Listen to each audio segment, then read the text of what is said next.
All right. What's up, everybody? So, look, man, today I'm gonna be answering to somebody, bro, because this guy, this is probably like one of my biggest fans, because he's on every video that I make. He's commenting and shit, right? So, big shout out to you. One of the biggest fans of Tatted Up Boxing. This is to Don't Hate 2193. That's a funny name for you to have, because all you do is you just come out here and just stay hating on people, right? So, look, this is his latest reply out of many. This guy replies to every comment I leave anywhere. So look, Don't Hate says, and yet Burger Vides hasn't done shit at 168 and he's already at 175 when Canelo already beaten one top world champ at 75 named Sergey Kovalev, while your boy Burger Vides is holding an email WBC belt. All right, so look, I've talked about that whole Canelo jumping up to 175 and taking on Kovalev. Everybody gives him all the credit in the world, bro. They act like he actually did something great. When you really break down that fight, even Kovalev came out in an interview and said that there was no way he had a chance of winning that fight in the conditions that he was in, right? And look, I'm gonna show you guys something.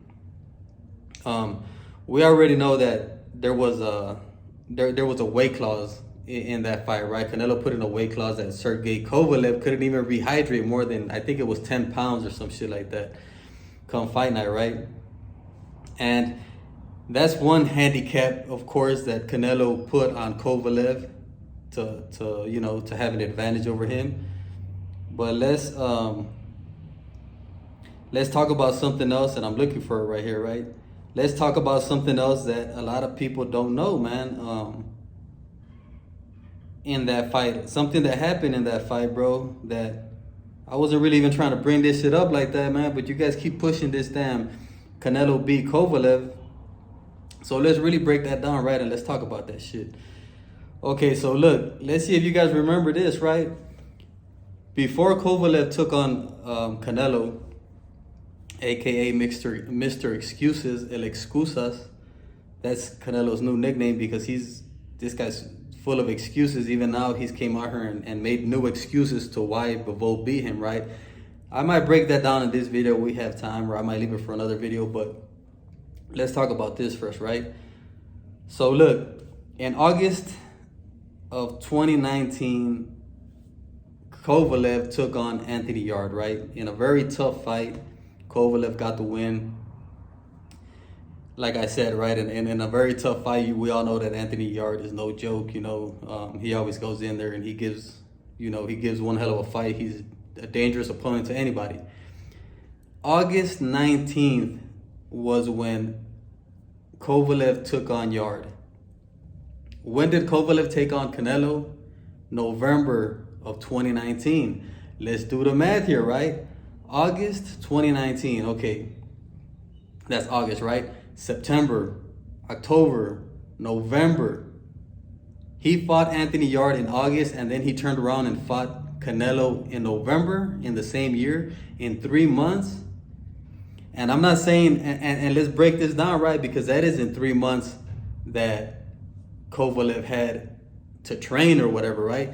That was 3 months in total that Kovalev had to recover and then go into a new training camp for Saul Canelo Alvarez, man.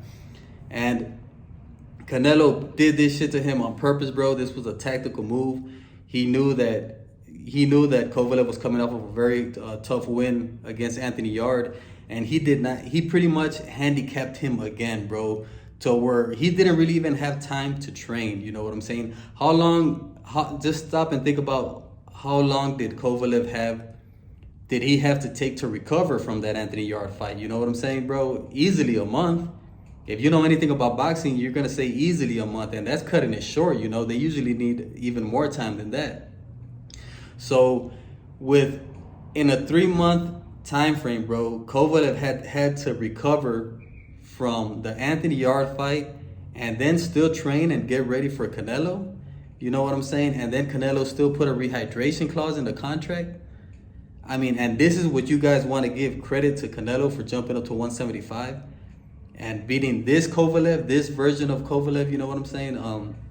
Kovalev even came out and said, like, look, in those conditions, there was no way I was going to win this fight. I just did this shit for the money.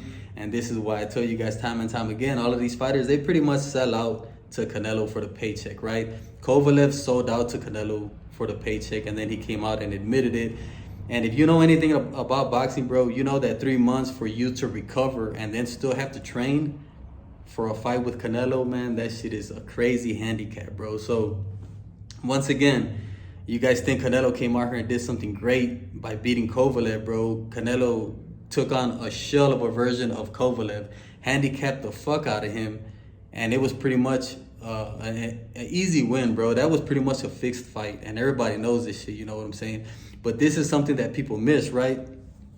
So look, so there you go with that whole Sergey Kovalev thing. You guys still want to keep rambling on about Kovalev, you know what I'm saying? Canelo beat Kovalev, but what version of Kovalev did Canelo beat?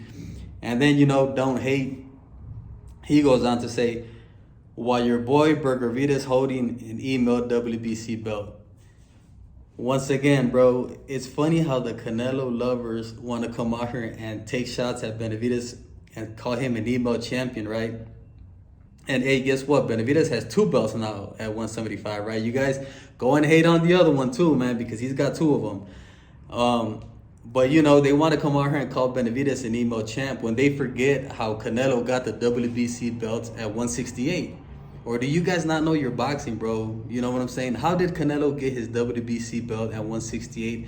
It was pretty much gifted to him, bro. And they pretty much gave him an easy-ass opponent to win the damn belts at 168, bro. I think it was Yildirim or some crazy shit like that. In a fucking embarrassing fight to where even Mauricio Suleiman came out and apologized for the opponent that he chose for Canelo. You know, that's how bad that shit was. You know what I'm saying? And look, so that's that, man. That's just a quick response to Don't Hate. He's over here just talking a bunch of nonsense and shit all the time. He even said something like, he left me a comment, said something like, oh, your boy Benavidez ran to 175. Once again, bro, this guy is trying to say that Benavidez ducked the Canelo smoke by running, bro, running to 175. How does that make sense? How does somebody run to a tougher weight division, a higher weight division with better fighters than Canelo? You know what I'm saying? There's better fighters than 175. Bivol is up there. Bivol already whooped Canelo's ass. Beterbiev is up there, bro. So how is that running? I don't get. You guys got to really stop and think about what you guys are saying, bro.